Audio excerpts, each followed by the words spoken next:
I want to thank Dr. Fox for introducing the resolution that we have before us today that directs President Biden to hand over the documents related to coordination of the executive branch and the American Federation of Teachers.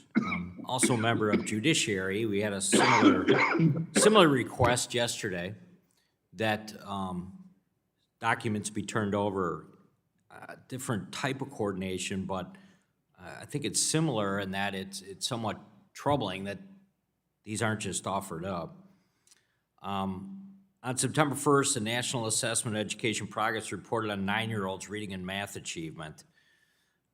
Certainly, I think when you talk to teachers and ask them, it's a pretty simple concept, that they have to somewhat water down the curriculum or simplify the curriculum right now as the kids come back into a full year of school.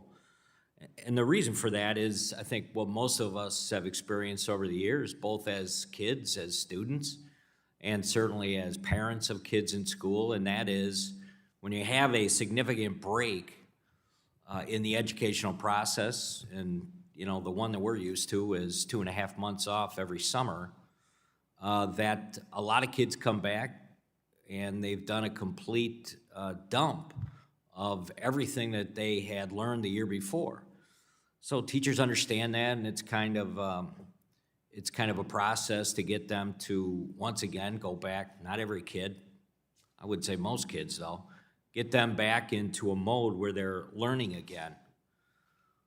Well, you don't have to be a member of Congress to know that what was going on during the pandemic was this shuffle of both parents trying to figure out what to do with their kids all day, and everybody had a different situation.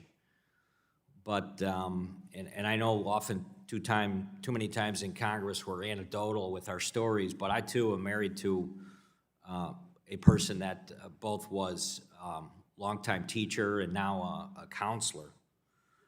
And what happened was a lot of these kids were, for the most part, unsupervised throughout the day.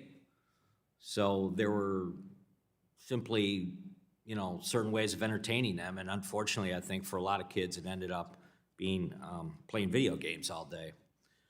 So I'd like to get to the bottom of kind of what the information is that we're lacking, and what was that discussion, and maybe it wasn't. Maybe we're being suspicious that the teachers, the Federation of Teachers, in good conscience, were actually worried about members, or was there some kind of power play? So I'm not sure why it's so difficult to produce these documents now, or why we can't get our hands on these, just to see kind of what the underlying reasons are that this data is not available, because it could be helpful. I mean, I think that's what many schools are looking for. Certainly that's what many teachers in the classroom are looking for, is just kind of what happened?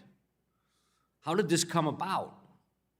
And if we could get beyond that, maybe we could come up with some good, significant, not only data, like I said, but some real answers that'll help administrators, that will help parents, and certainly help teachers and kids in the classroom to figure out how we can make sure that this never happens again.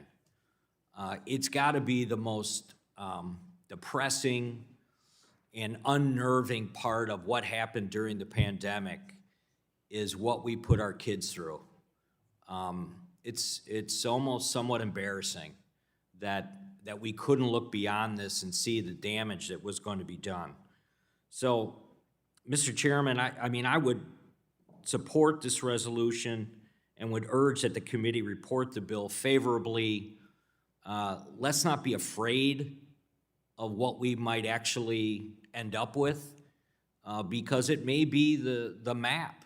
It may be the way that we navigate our way back to making sure that once again, this never ever happens again to our kids and to our schools in general. And I yield back.